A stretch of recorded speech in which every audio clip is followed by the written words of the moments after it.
أعوذ بالله من الشيطان الرجيم. بسم الله الرحمن الرحيم. الحمد لله الذي أنزل على عبده الكتاب ولم يجعل له عوجا قيما لينذر بأسا شديدا من لدنه ويبشر المؤمنين الذين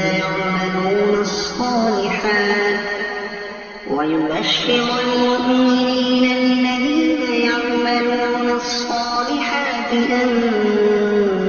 لهم أجرا حسنا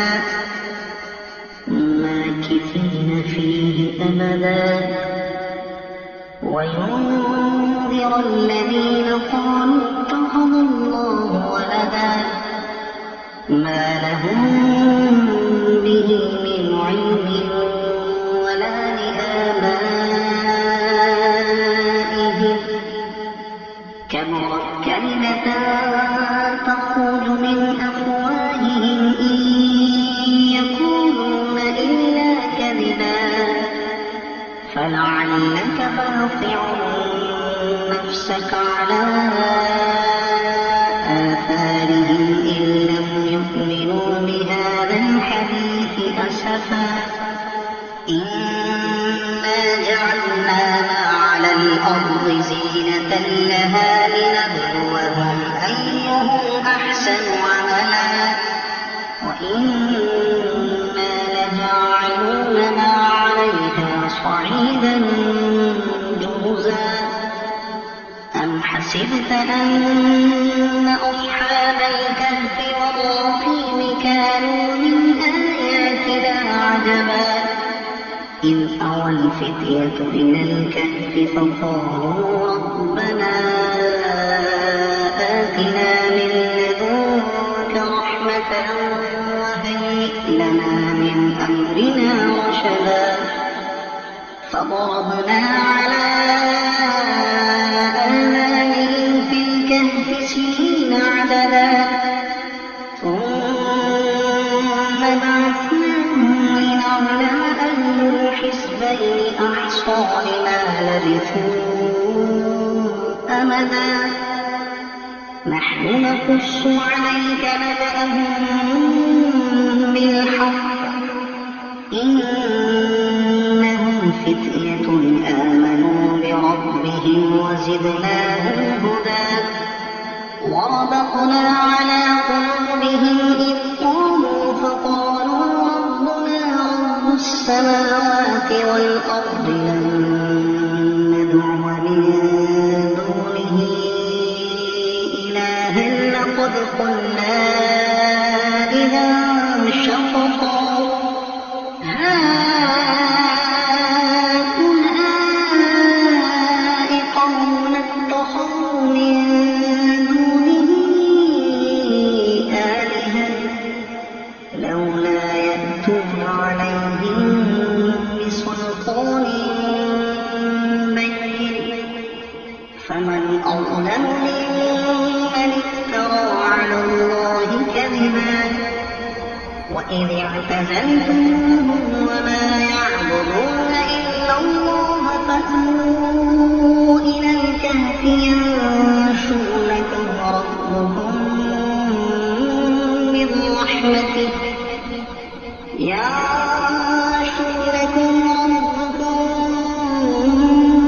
رحمته ويهيئ لكم من أمركم مرفقا وترى الشمس إذا طلعت تزاور عن كهفهم ذات اليمين وإذا غربت تقرضهم ذات الشمال وهم في فجوة منه ذلك من آيات الله من يهد الله فهو المهتد ومن يضلل فلن تجد له وليا مرشدا وتحسبهم أيقاظا وهم رقود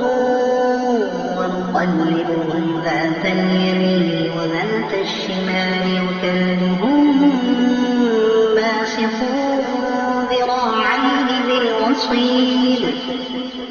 لو اطلعت عليهم لوليت منهم فرارا ولملئت منهم رعبا وكذلك بعثناهم ليتساءلوا بينهم قال قائل منهم كم لبثتم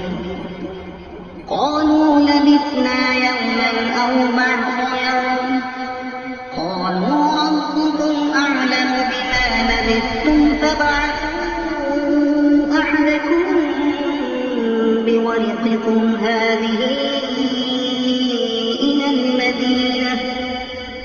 فابعثوا أحدكم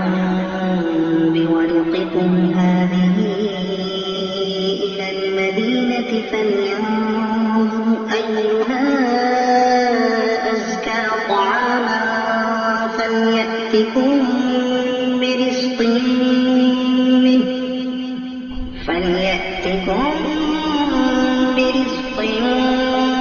منه وليتلطف ولا يشعرن بكم أحدا إنهم إن يظهروا عليكم يرجموكم أو يعيدوكم في ملتهم ولن تفلحوا إذا أبدا وكذلك أعثرنا عليهم ليعلموا أن وعد الله حق وأن الساعة لا ريب فيها إذ يتنازعون بينهم أمرهم فقالوا ابنوا عليهم بنيانا ربهم أعلم بهم قال الذين غلبوا على أمرهم لنتخذن عليهم مسجدا سيقولون ثلاثة رابعهم كلبهم ويقولون خمسة سادسهم كلبهم رجما بالغيب ويقولون سبعة وثامنهم كلبهم قل ربي أعلم بعدتهم ما يعلمهم إلا قليل فلا تمار فيهم إلا مراء ظاهرا ولا تستفت فيهم منهم أحدا ولا تقولن لشيء إني فاعل ذلك غدا إلا أن يشاء الله واذكر ربك إذا نسيت وقل عسى أن يهديني ربي لأقرب من هذا رشدا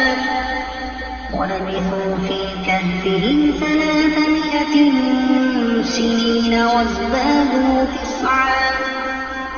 قل الله أعلم بما لبثوا له غيب السماوات والأرض أبصر به وأسمع ما لهم من دونه من ولي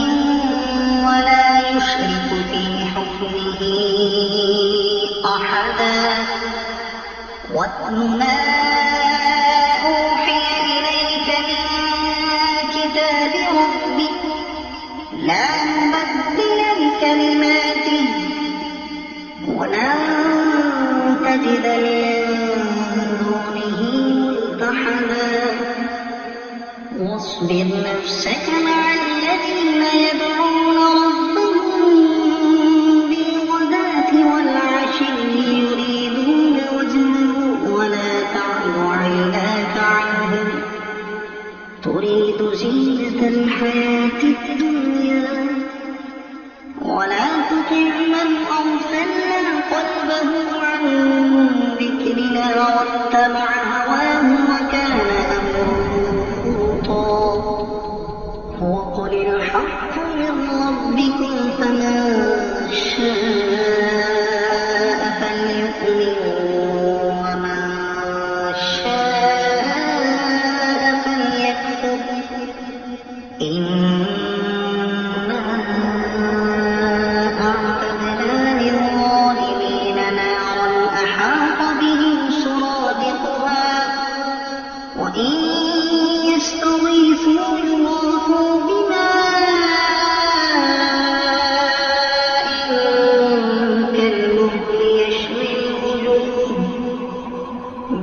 إن الذين آمنوا وعملوا الصالحات إنا لا نضيع أجر من أحسن عملا أولئك لهم جنات عدن تجري من تحتهم الأنهار يحلون فيها من أساور من ذهب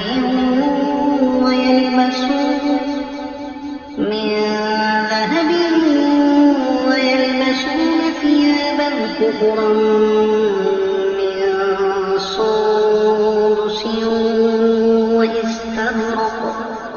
من سندس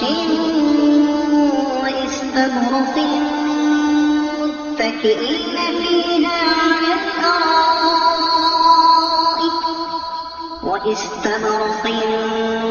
متكئين فيها على الأرائك نعم الثواب وحسنت مرتفقا واضرب لهم مثل الرجلين جعلنا لأحدهما جنتين من أعناب وحففناهما بنخل وجعلنا بينهما زرعا كلتا الجنتين آتت أكلها ولم تظلم منه شيئا وفجرنا خلالهما نهرا وكان له ثمر فقال لصاحبه وهو يحاوره أنا أكثر منك مالا وأعز نفرا ودخل جنته وهو ظالم لنفسه قال ما أنت بهذه أبدا وما أظن الساعة قائمة ولئن رددت إلى ربي لأجدن خيرا منها منقلبا قال له صاحبه وهو يحاوره أكفرت بالذي خلقك من تراب ثم من نطفة ثم سواك رجلا لكن هو الله ربي ولا أشرك بربي أحدا ولولا إذ دخلت جنتك قلت ما شاء الله لا قوة إلا بالله إن ترني أنا أقل منك مالا وولدا فعسى ربي أن يؤتيني خيرا ويرسل عليها حسبانا من السماء فتصبح صعيدا زلقا أو يصبح ماؤها غورا فلن تستطيع لهم طلبا وأحيط بثمره فأصبح يقلب كفيه على ما فيها وهي خاوية على عروشها ويقول يا ليتني لم أشرك بربي أحدا ولم تكن له فئة ينصرونه من دون الله وما كان منتصرا هنالك الولاية لله الحق هو خير ثوابا وخير عقبا واضرب لهم مثل الحياة الدنيا كماء أنزلناه من السماء فاختلط به نبات الأرض فأصبح هشيما تذروه الرياح وكان الله على كل شيء مقتدرا. المال والبنون زينة الحياة الدنيا والباقيات الصالحات خير عند ربك ثوابا وخير أملا. ويوم نسير الجبال وترى الأرض بارزة وحشرناهم فلم نغادر منهم أحدا وعرضوا على ربك صفا لقد جئتمونا كما خلقناكم أول مرة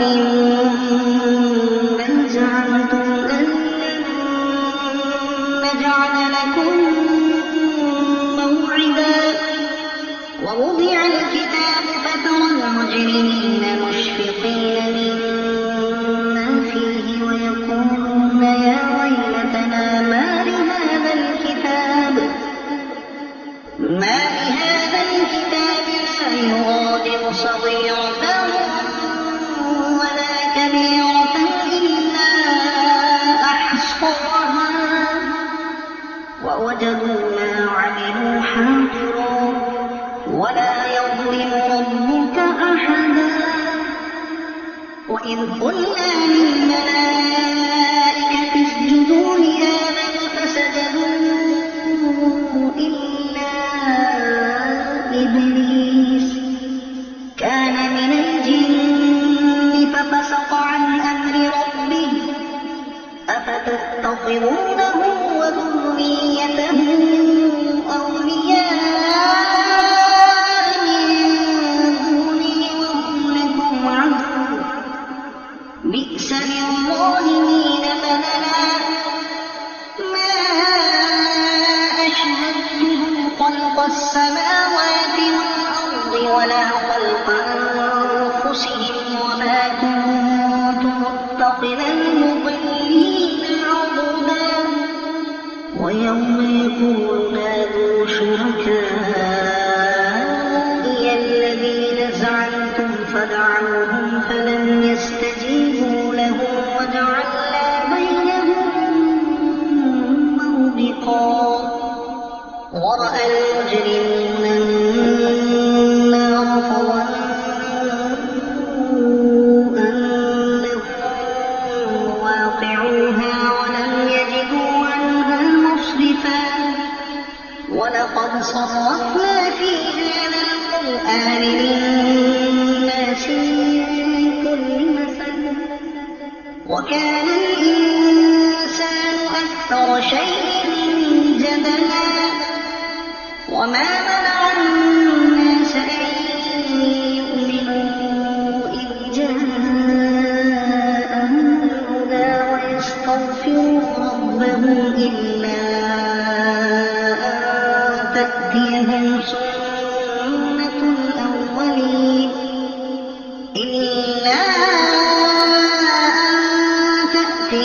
سنة الأولين أو يأتيهم العذاب قبلا.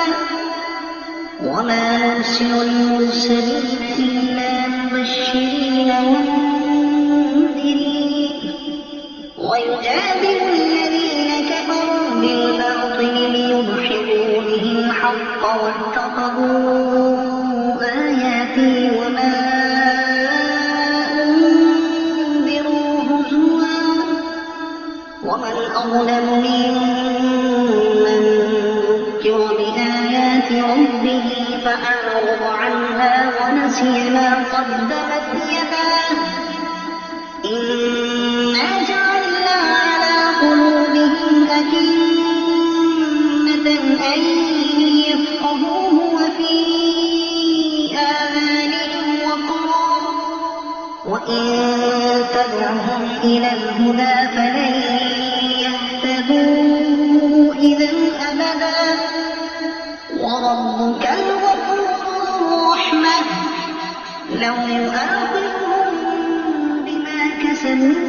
عجل لهم العذاب بل لهم موعد لن يجدوا من دونه موئلا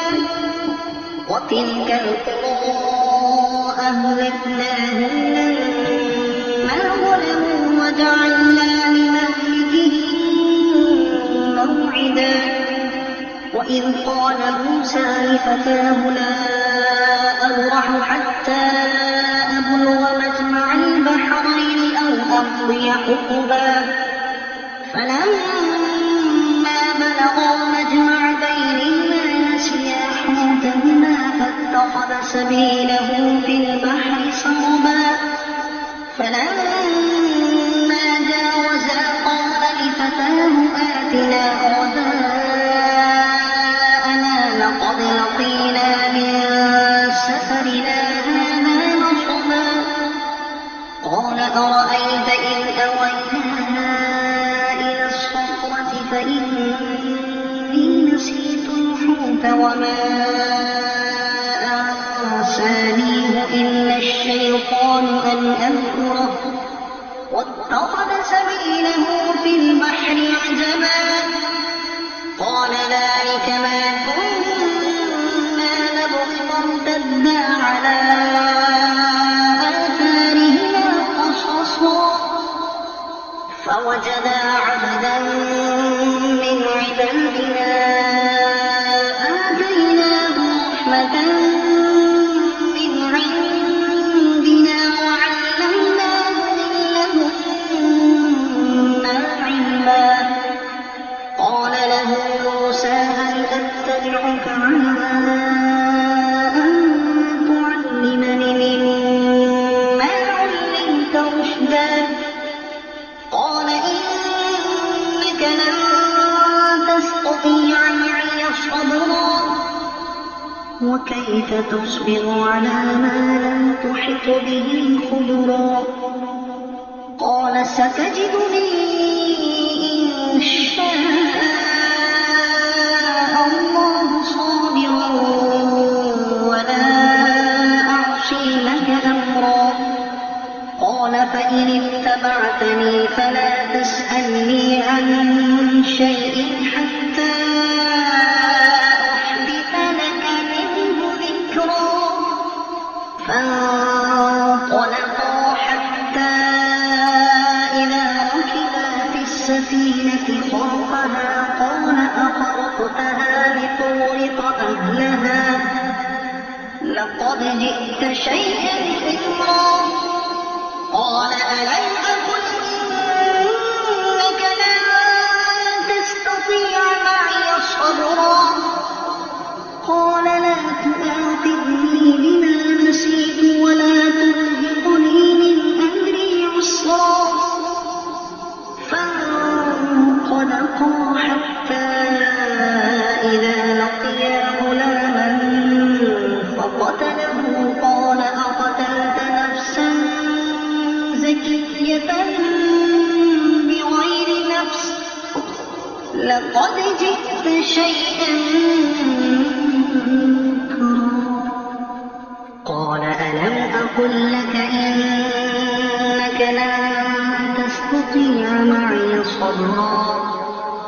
قال إن سألتك عن شيء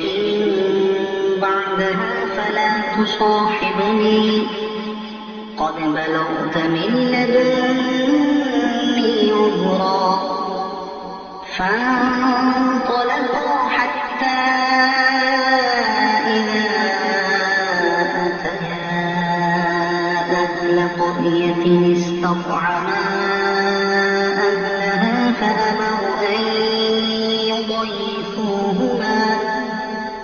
فأبوا أن يضيفوهما فوجدا فيها جدارا يريد أن ينقض فأقامه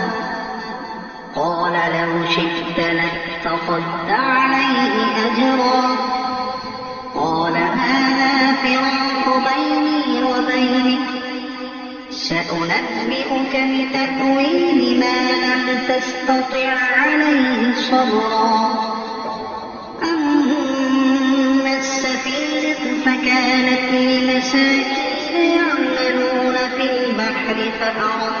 أن أعيبها فأردت أن أعيبها وكان وراءهم ملك يأخذ كل سفينة غصبا وأما الغلام فكان أبواه مؤمنين فخشينا أن يرهقهما طغيانا وكفرا فأردنا أن يبدلهما ربهما خيرا منه زكاة وأقرب رحما وأما الجدار فكان لغلامين يتيمين في المدينة وكان تحته كنز لهما وكان أبوهما صالحا فأراد ربك أن يبلغا أشدهما ويستخرجا كنزهما رحمة من ربك وما فعلته عن أمري ذلك تأويل ما لم تستطع عليه صبرا ويسألونك عن ذي القرنين قل سأتلو عليكم منه ذكرا إنا مكنا له في الأرض وآتيناه من كل شيء سببا فأتبع سببا إنا مكنا له في الأرض وآتيناه من كل شيء سببا فأتبع سببا حتى إذا بلغ مغرب الشمس وجدها تغرب في عين حمئة ووجد عندها قوما قلنا يا ذا القرنين إما أن تعذب وإما أن تتخذ فيهم حسنا قال أما من ظلم فسوف نعذبه ثم يرد إلى ربه فيعذبه عذابا نكرا وأما من آمن وعمل صالحا فله جزاء الحسنى وسنقول له من أمرنا يسرا ثم أتبع سببا حتى إذا بلغ مطلع الشمس وجدها تطلع على قوم لم نجعل لهم من دونها سترا كذلك وقد أحطنا بما لديه خبرا ثم أتبع سببا حتى إذا بلغ بين السدين وجد من دونهما قوما لا يكادون يفقهون قولا قالوا يا ذا القرنين يأجوج ومأجوج مفسدون في الأرض فهل نجعل لك خرجا على أن تجعل بيننا وبينهم سدا قال من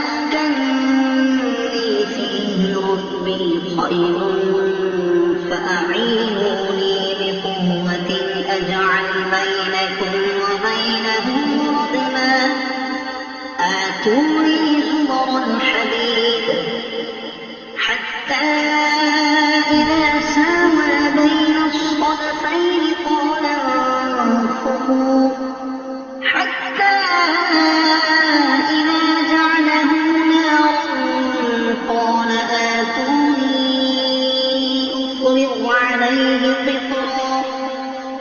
فما استطاعوا أن